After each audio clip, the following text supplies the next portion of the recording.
Good afternoon, everyone.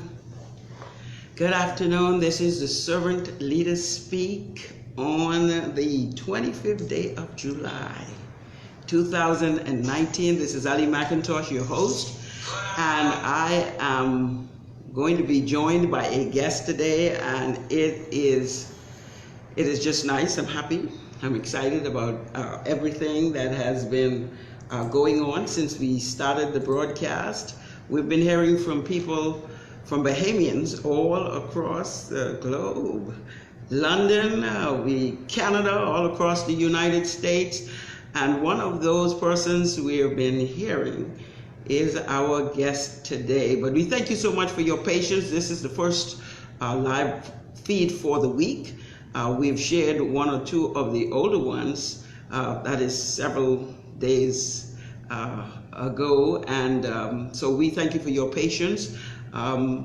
We know that is important in terms of sharing some of the older feeds, because sometimes people still want to listen to the story. In fact, yesterday we did a watch party on our July 11th broadcast, and we had over 600 views during that time and afterwards, and so we believe that persons do want to hear some of those things. Now let's do a word of prayer, and our guest is going to come in and we are going to start our program. I'm excited about this. We're talking about children, about parents, single parents, and some of the things that I have been excited about dealing with for the last 20 years. I see one of those youth children activists online, Felicia Campbell Carey. Thank you. Good afternoon, Felicia. Thank you so much for joining us. Let's wish for a word of prayer, and then we're going to bring our guest in and have a wonderful conversation. And so if you want to join us,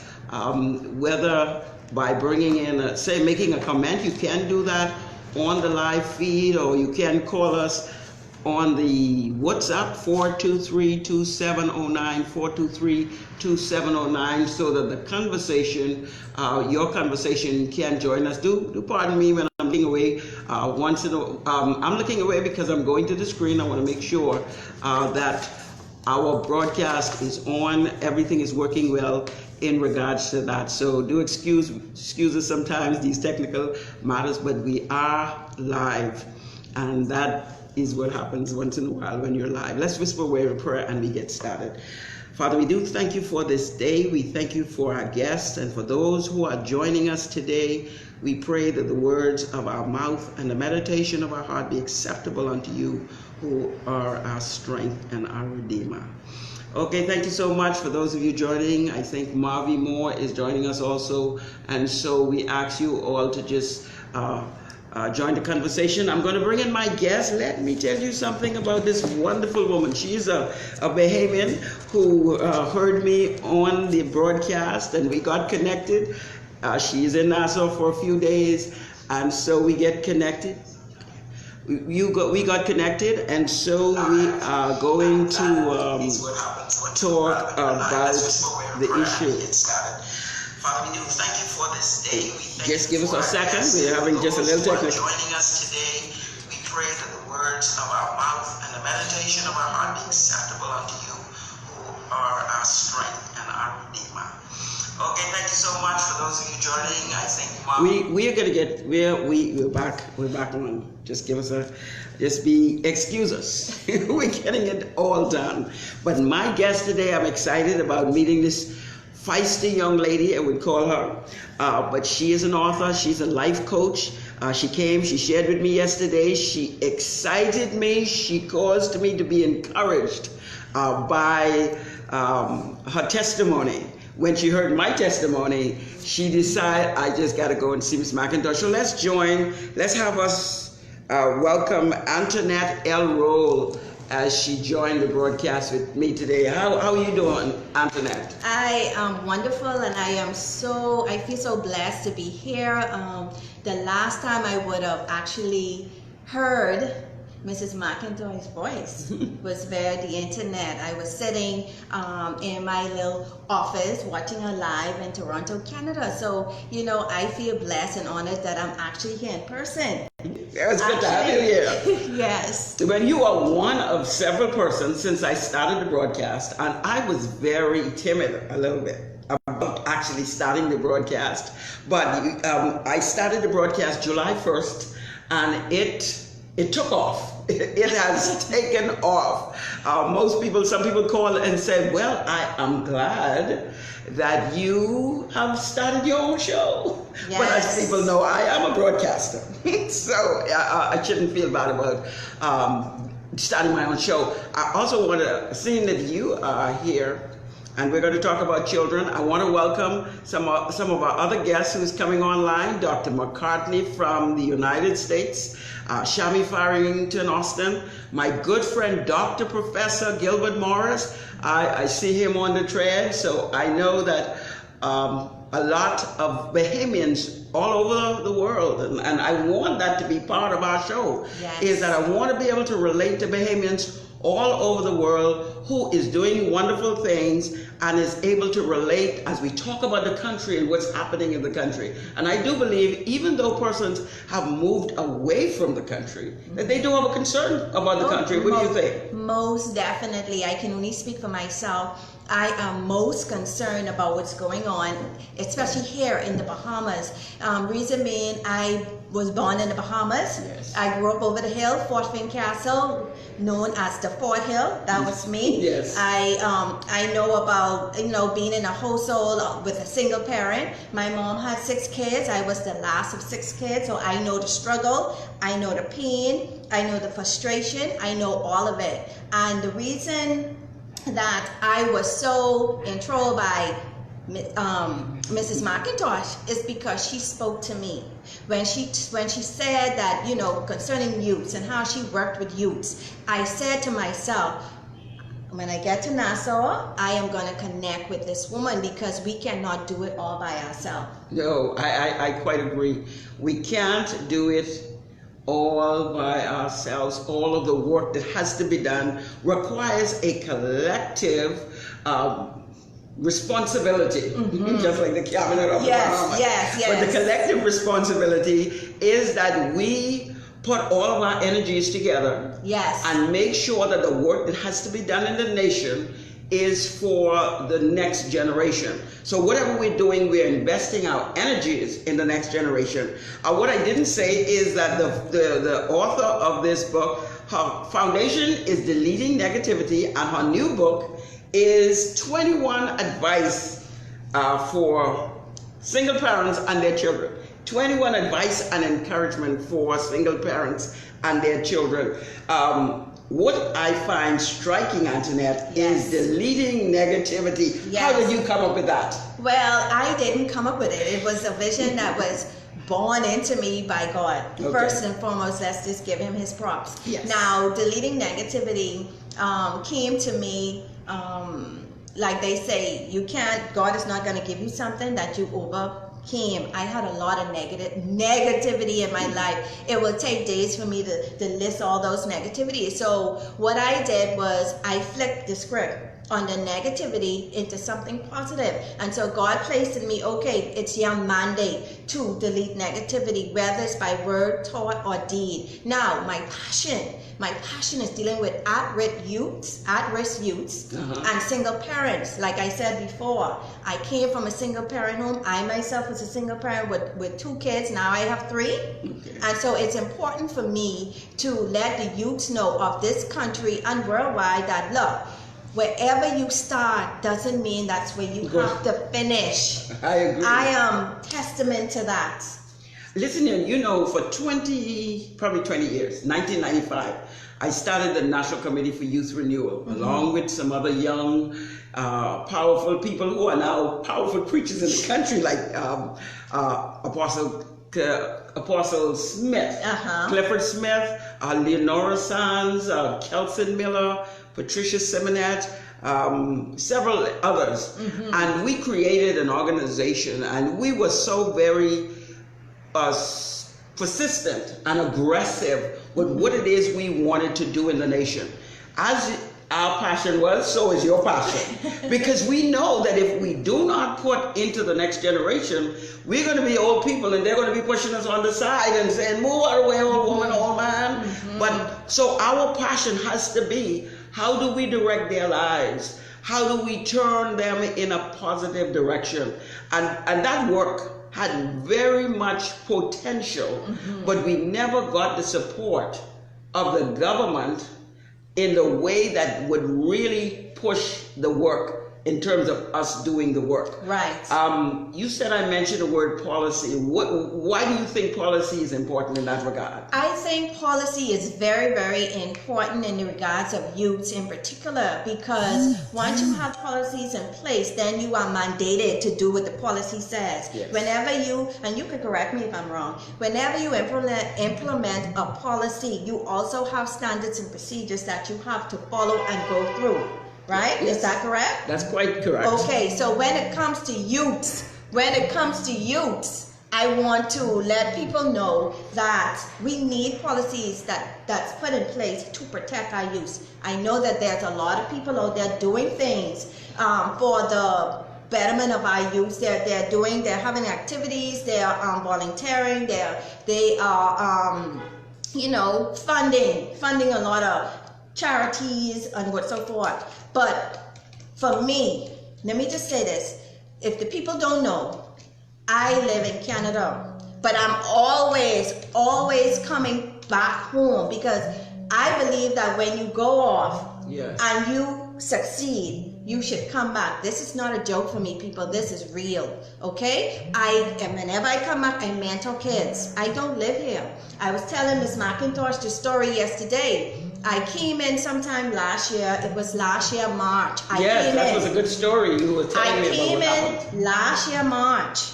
And I remember going to the Ministry of Youth and Sports. Yeah, Ministry of Youth and Sports, or is it Education? Culture, yes. Okay. Culture. One of them. The minute I came off the plane, before I went to my residence, I stopped there, and I went and at the time, John Davil was there, Mr. John Davil. Okay. Him and I had a great conversation. I said, look, I want to come home. I want to give back. I want to mentor kids. Right? I said, I want to share my story. It's all about stories, because I want to reconnect. Right? And he saw me, we had a conversation, but he said, okay, Antionette, but this is what you have to do. You have to fill out these forms, you have to go to these classes, blah, blah, blah. I said, okay, that's standards and procedures. But like I told him, I said, I don't live here. I can't spend this amount of time here doing classes.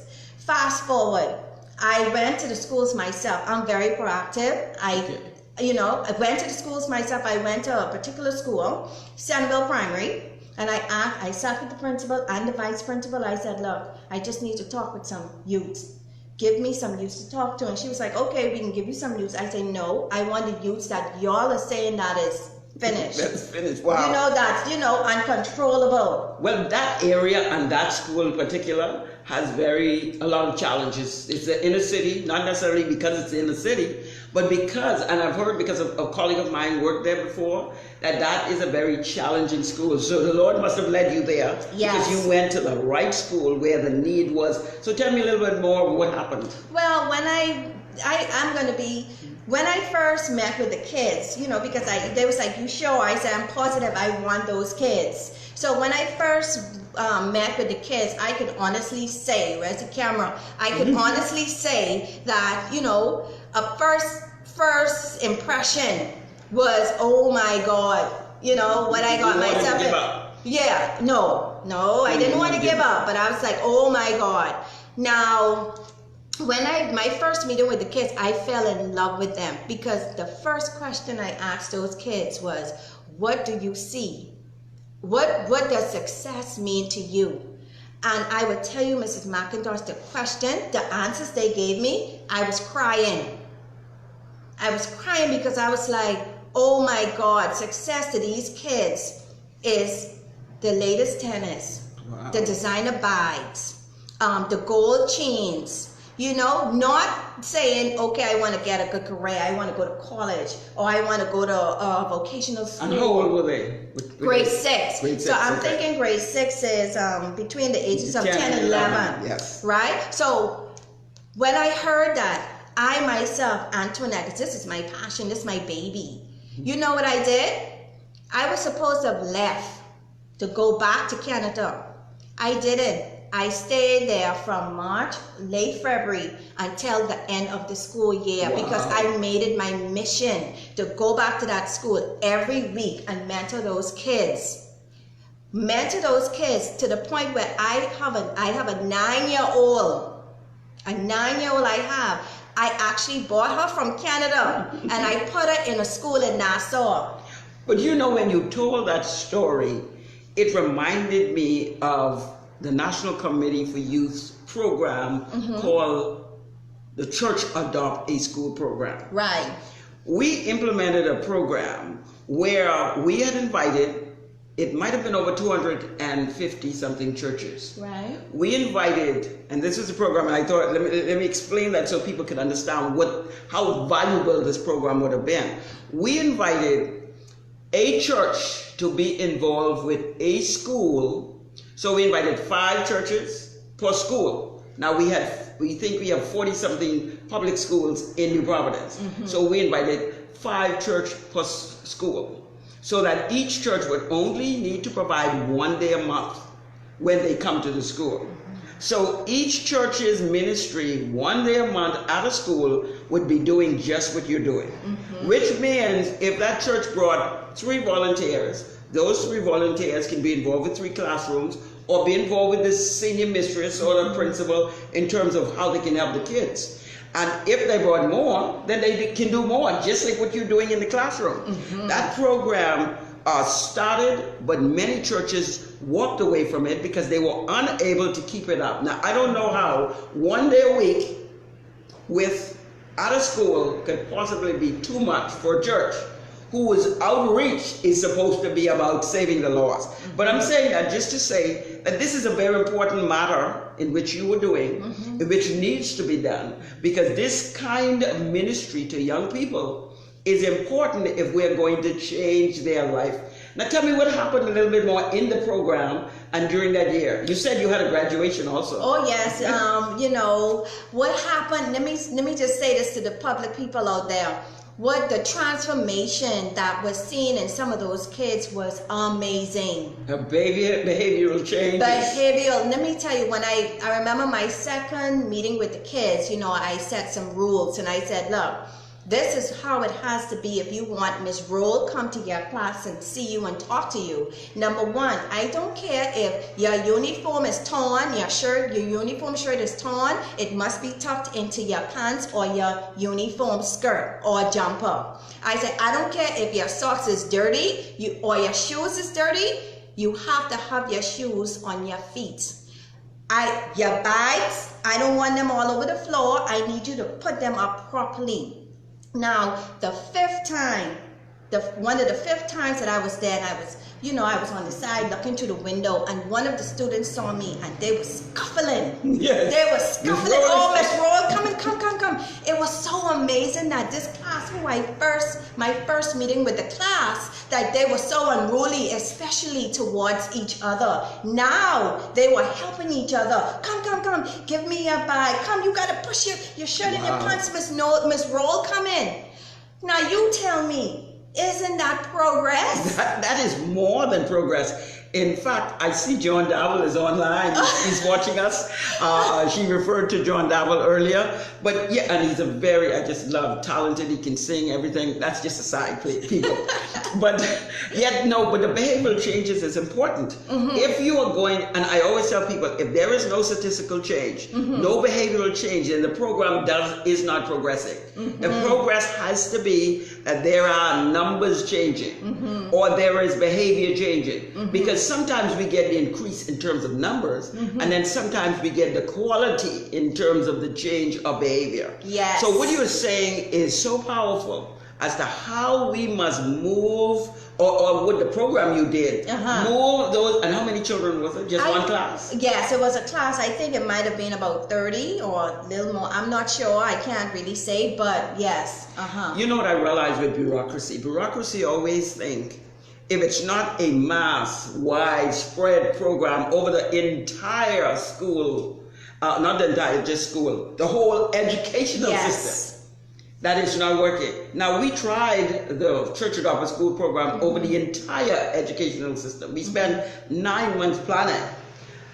But look at the difference. I'm saying that to say the behavioral changes made a difference to those 30 students. Just one class. Yes. I'm sure Centerville Primary has about probably 5, grade 1, grade 2, grade. So you're talking about one class versus 26 classes. Yes. So how do you feel in terms of what it is you're doing, deleting negativity? Tell me about your foundation. How do you believe your foundation is going to make a difference? Well, my foundation, Deleting Negativity Foundation, is going to make a difference. The name itself, Deleting Negativity. Yeah, that really impressed me. We have so much negativity going around. Now, I would be the first to say that, yes, we can eradicate all negativity, right? Okay. But the ones that's causing us to change have behavioral changes that's not positive. You know, the changes of violence. You know, when it comes to abuse, when it comes to incest, when it comes to crime, especially crime, right? We have to delete the negativity. And what Delete Negativity Foundation is about, what we try to do, first of all, we change mindsets. Because you cannot change a person unless you don't change their mind. So it starts with the foundation.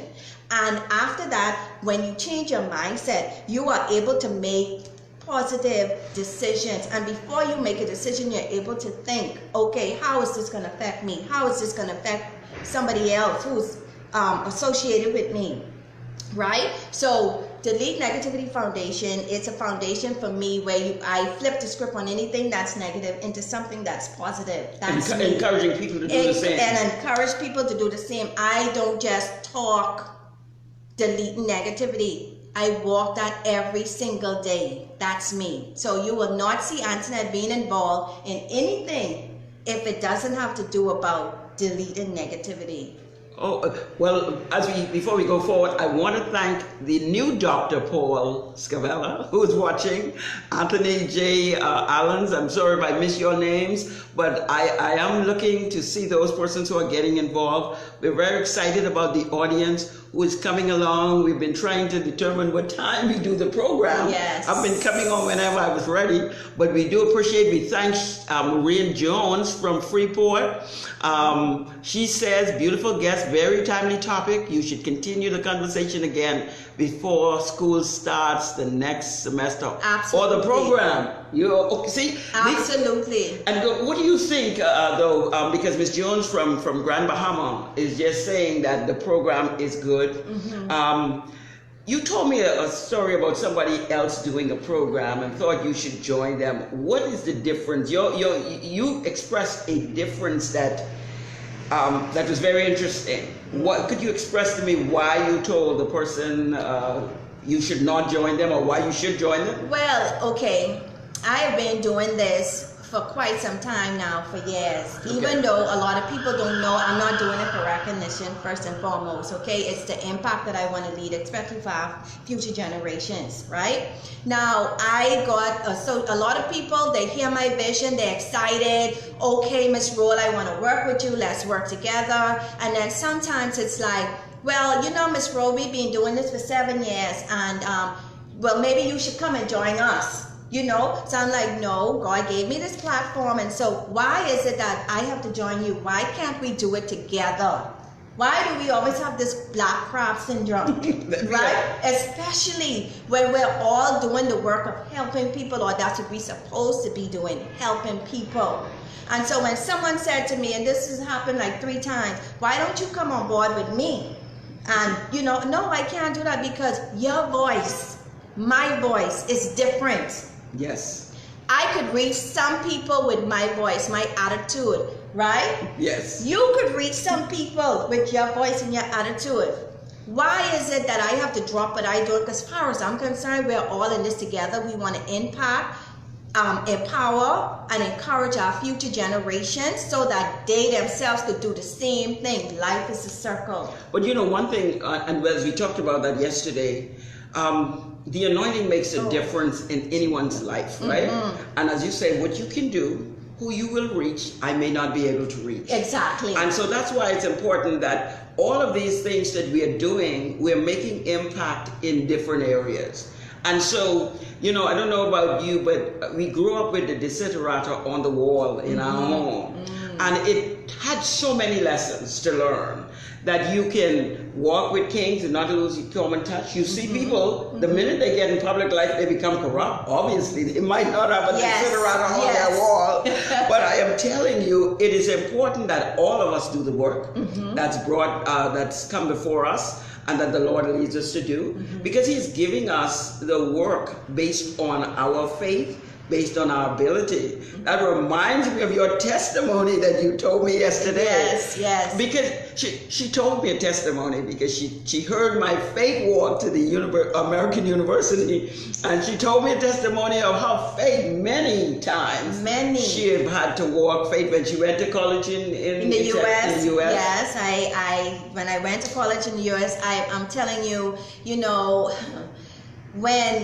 and that's why I could speak on this, especially with youth. Okay. I'm going to have to keep going back there, because where I came from to where I'm at now, there is hope. When somebody would say, well, what's going on with the youth in the Bahamas? Some people normally first thing, man, they lost. They are not lost. Okay? Because I would have considered myself lost in somebody else's eyes. Yes. Somebody else would have considered you lost. But look where I'm at now. And that's the message I want to get to the youth, to these young people, of changing their mindset, right? Don't worry about where you are now. Think about where you could be. Let's work on the in-between so you can get there. I think a lot of people see the glamour, right, of what's happening, what we're doing. If people I think a lot of my story on the 11th of July, and I didn't even tell the whole story, but a lot of that story caused people to see, oh my God, she's gone through a lot. They haven't even heard half of it. But a lot of people only see the glamour, and they don't see the work. They don't see the work that is being put into making happen what needs to happen. Sometimes we have to persist through the long term. Sometimes we have to persist through the lack. But the work has to be done. And people have to understand, and I think what is important is that character development, and I think your book also that speaks to it, for single parents, that as they encourage their children, that they have to persist. They have to build character and integrity when they're doing the work, so that when you get to the end of the work, there is value. Yes. In what is the finished product. Yes. And a lot of people, even as I speak about it for politics and for governance in the nation, the need for transparency, the need for accountability, the need to bring integrity to the table. Somebody says that if you're going to come to this kind of public work, you must come with clean hands. You can always quote it if somebody have the quote. But the fact is, you must come with clean hands, because you're not operating just on behalf of yourself. No. You're operating on behalf of other people. Exactly. And people don't understand that. Some people want to come to politics just to get their share. But when we are serving people, what people don't understand is that we lose productivity when there's corruption. Because the money that is stolen could have been put into other programs. And people don't understand that, because my program, or the National Committee for Youth's program, was hardly ever funded. No. Very little support. I mean, I could count them based on what could have been done. We had estimated, Antionette, somewhere in the vicinity of $200,000 to $300,000 a year if we run the program like we wanted to run the program. Unfortunately, we never got more than about probably $5,000 to $10,000 a year. Wow. Now you can see the shortfall. Everybody was doing what they can with whatever, but we weren't getting nothing compared to what we could have done. I remember one time we went to the IDB and they said, oh, this program is replicable I think that's one of the words. Yes. That it could have been done in other countries. And so they thought that the $350,000 was good. Unfortunate, if they thought that was a good estimate to get this program done, but we never at any year had that kind of money. So it means if we bring more transparency to governance, if we bring more accountability, less corruption, and that's what I've been campaigning for the last 21 years. Wow. As we talk about policy, Yes. if we have better policy as relates to how we improve the lives of young people in these areas, like where? Fort Fincastle? Fort Fincastle, the Fort Hill, known as the Fort Hill. In Bankstown, Grantstown, Anglestown, all of these, and sometimes we think only these urban areas are the only ones that are suffering. There are people in the suburban areas also are suffering. Of course. You know, so those are issues, and for single parents, that is going to be able to help young people go to the next level. Tell us at least one or two quotes from your book, or advice from your book that you feel are strong, and those things that will make a difference when we talk about character development. One of the key things that I think that really has a ripple effect on everything else in the book is communication is key. Okay, where there's no communication, there's no understanding. Okay. Right? And sometimes when we do communicate, we don't have understanding. But when it comes towards a parent and their child, the only way for you to know what's going on with your child if you communicate with them. So right? parents have to encourage their children to talk to them. Yes, and vice versa. Okay. It's not, let me just be the first to say, we grew up in this yes man syndrome, meaning that you do what I say, not what I do. So sometimes as parents, and I could attest to this too, I would tell my children, so it was a one-way conversation. Okay. It was a one-way conversation. And so what Just do it because I say. Yeah, so what I'm trying to say now is, it takes two to have a good communication, right? So communication is one of them.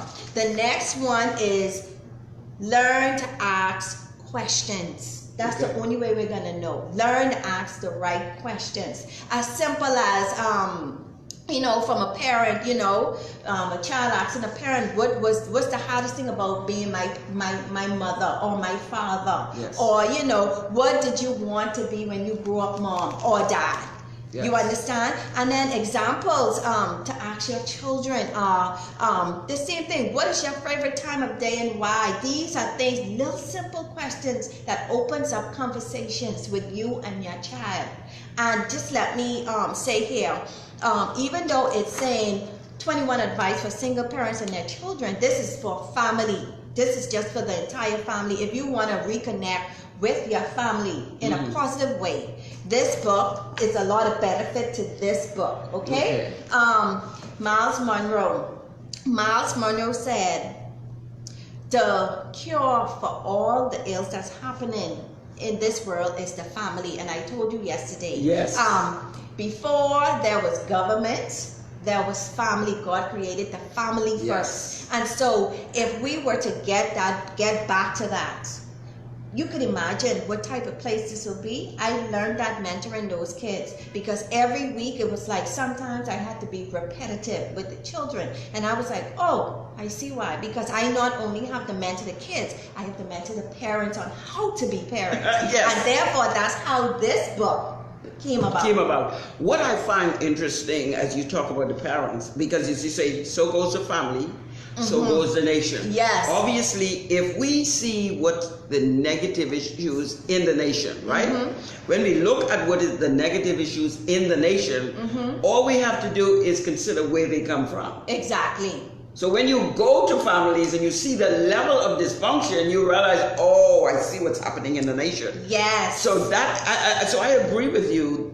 If we don't fix the children, we can't get the families fixed. And sometimes we're fixing the children and the parents. Yes. Is just much in trouble. That's it. Like I'm telling you, I've spent time with these kids, and what I gather is that they want to be good. I told you there's no child that wakes up every morning and the first thing out their mouth is, I'm going to be bad today. I would imagine. No, nobody does that I know of that does that. And so even with the parents, we have to educate the parents as well as the children. Mind you, a lot of parents don't know how to parent. I was one of them. When my two kids was younger, I didn't know how to parent. All I knew was beating. That's how I parent. Yeah. That's how I used to parent my kids when they were younger, very much younger. But now I've learned that there are other ways in which you can parent a child. Well, I mean, we've seen all kind of parents, not just only, because sometimes people assume that because it's single parents, it's going to be dysfunctional. Right. But sometimes we have two parent homes that are just as dysfunctional, that has the same issues and sometimes even more difficult issues. Yes. Because sometimes the parents are fighting in regards to how the child should be parented, and sometimes they never agree on anything. Children take that to task. If they see mommy and daddy cannot agree on a particular situation, they will play mommy against daddy all the time. Yes. So it is important that as we are parenting children, that we should be one on it. And we shouldn't only think, this my child, this my family. What about the nation? Because you're sending them out, whether they are bad children or good children, you're sending them to the nation. Yes. And the nation is going to have to reap the benefits or the bad results. Exactly. If you are not, if you do not send us good children. And so I believe, I need at least one more of your advice or encouragement that you think. Yes, because okay. Communication is key. Yes, communication is key. Learn to ask the right questions. And the other one, I think we do this all the time unknowingly. Okay. Do not compare. Wow. Do not compare. We cannot compare our kids with other people's kids. Okay. Look at me. Like I said before, someone might have looked at me when I was young and said I was a problem child. Oh my Lord. Okay? Or why don't you be like this one? Or why don't you be like that one? And I think, it's an identity crisis. Oh, wow. Right? It's an identity crisis. And what happens when you try to be someone that you're not? You're going to have a nervous breakdown. You're going to end up with mental health issues because you're trying to act. You're wearing too many masks. Wow. And we have to allow our children to be who they are, and if we are parenting the right way, they will. Wow, what is good, I realize, and it's wonderful having you here. I know we had a late start. We wanted to take in at least an hour of the program, but what I find, Antionette, as we look towards providing or deleting negativity, providing more positivity. Yes. Because that's the only thing can happen from deleting negativity, yes, right? Yes. Providing more positivity. And so that we are going to be able to push forward, do more things, provide more good programs, more positive programs in the nation. Yours, I wish to congratulate you on your Deleting Negativity Foundation. Yes. I know it's going to go to the next level. We want, as we push forward as much positivity as possible, we want people who are involved or who listen to the program to share the program. Yes. Tell people what's happening, what's good, because a lot of times do you see this too, even in the news? They talk about more negative things than positive. Exactly. It scares me. Yes. The responsibility of the media is to also say the good things that are happening. Yes. Tell us a story real quickly about what happened when you gave your furnitures away. You were talking to service. Yes.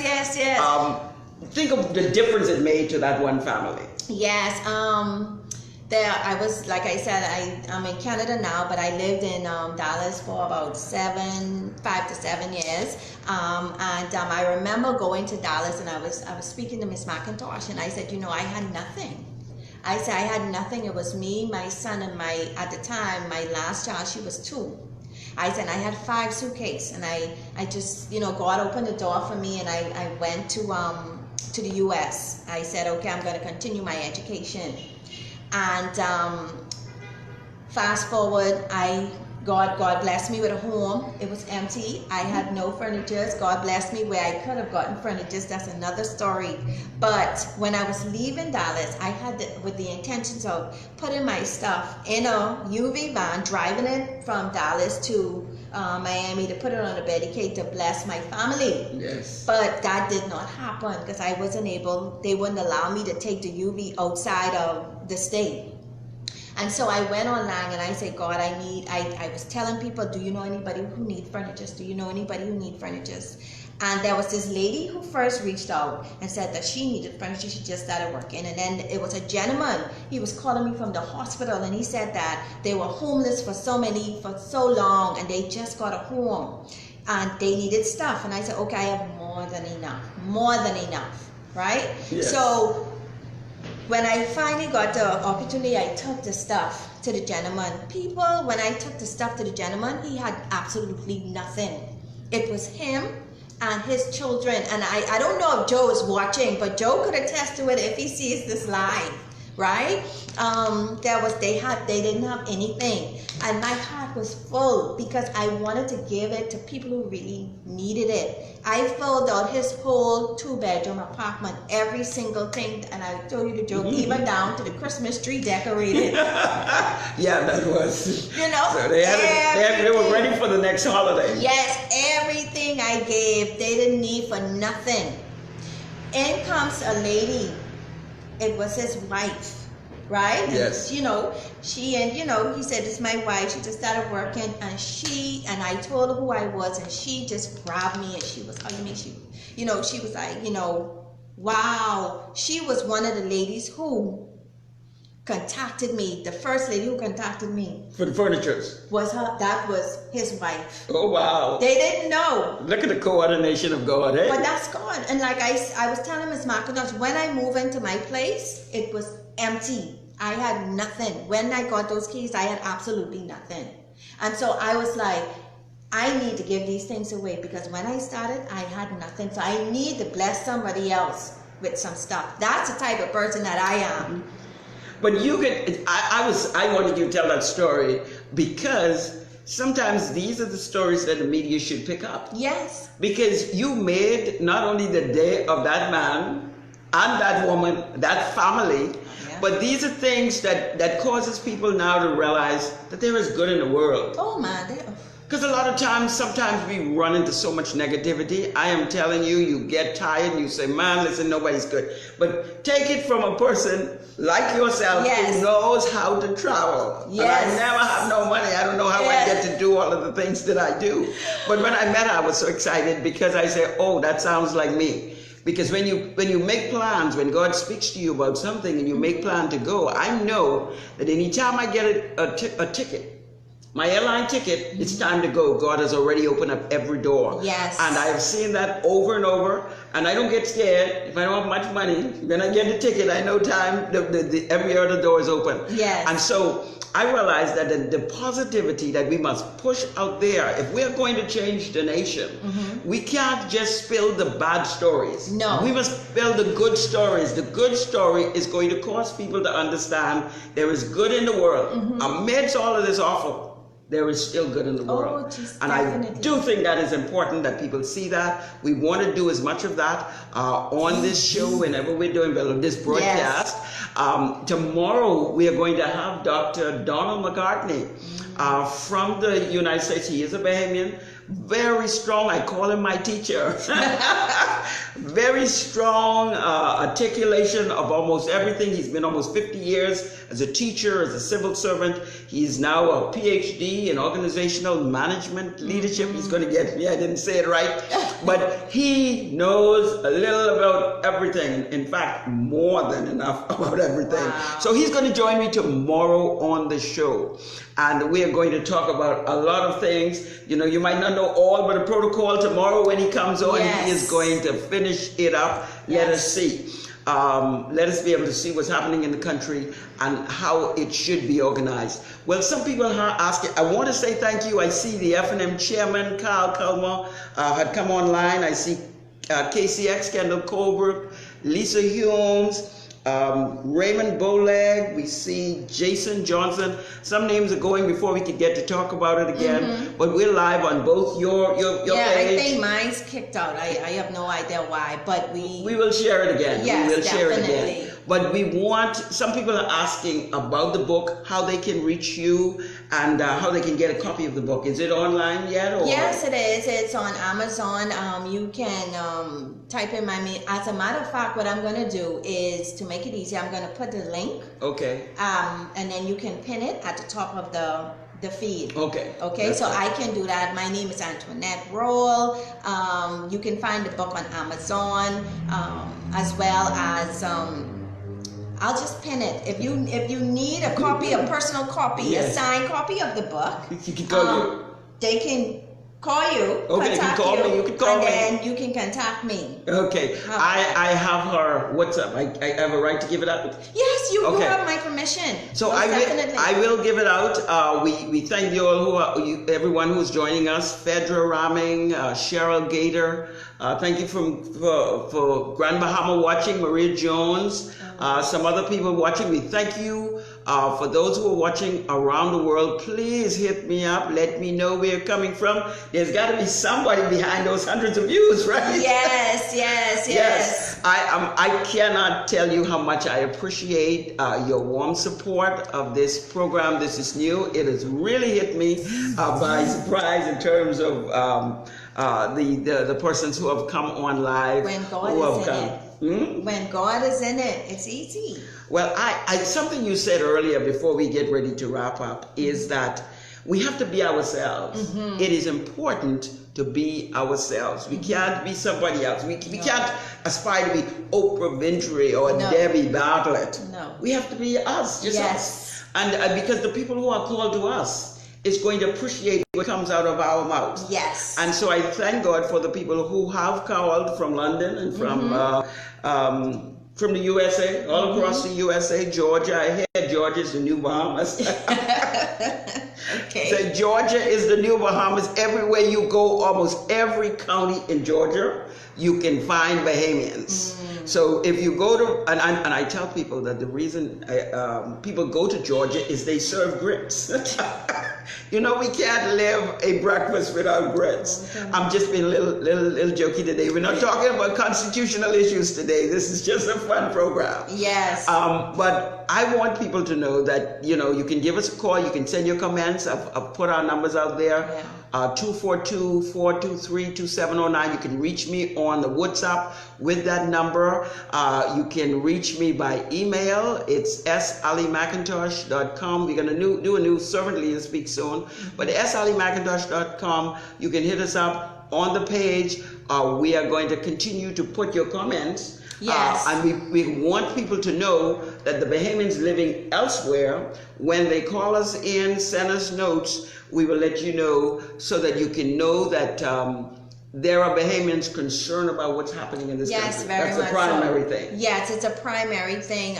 Like I said, I came from Canada. Actually, I'm leaving on Sunday. But I make it a point to come back home and give as much as I can, however I can, whether it's in thought, word, or deed. And so for the listeners out there, whether you're watching now or you're watching the replay, again, my name is Antionette. I am the founder of Delete Negativity Foundation.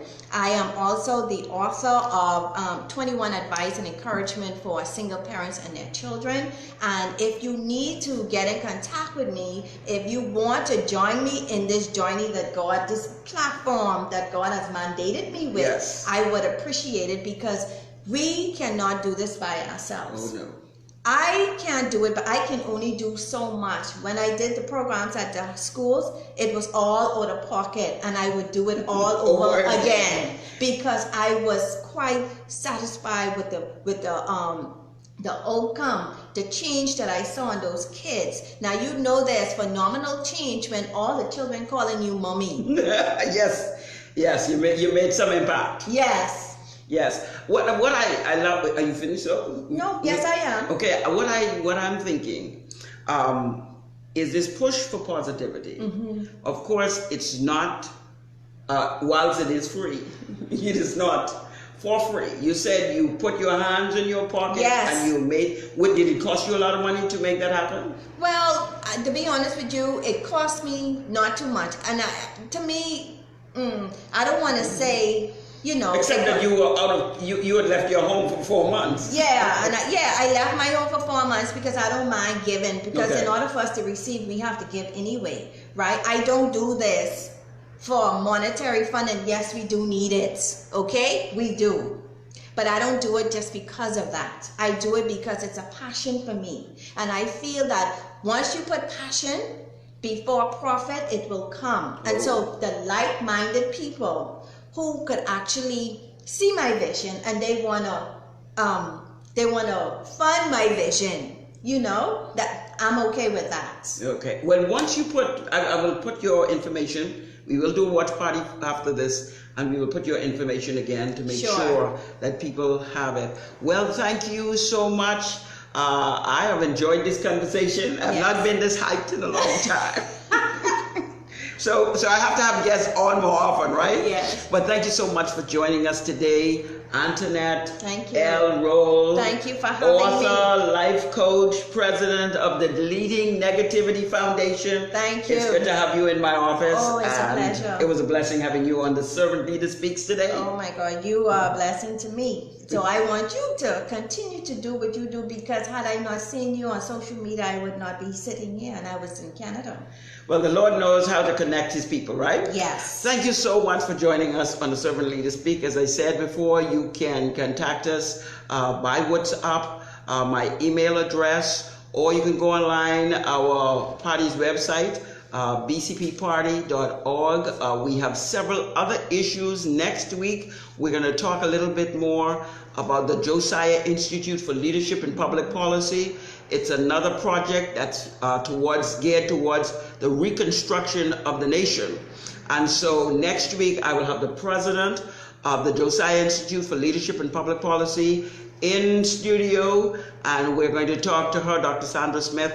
She will talk a little bit about what it is the Josiah Institute is and where we're going with it in the nation, what's the expected impact on the nation. And so you can join us then. Remember, tomorrow around 2 o'clock, we're going to have the infamous Dr. My teacher, Dr. Donald McCartney, who is going to talk to us about the nation.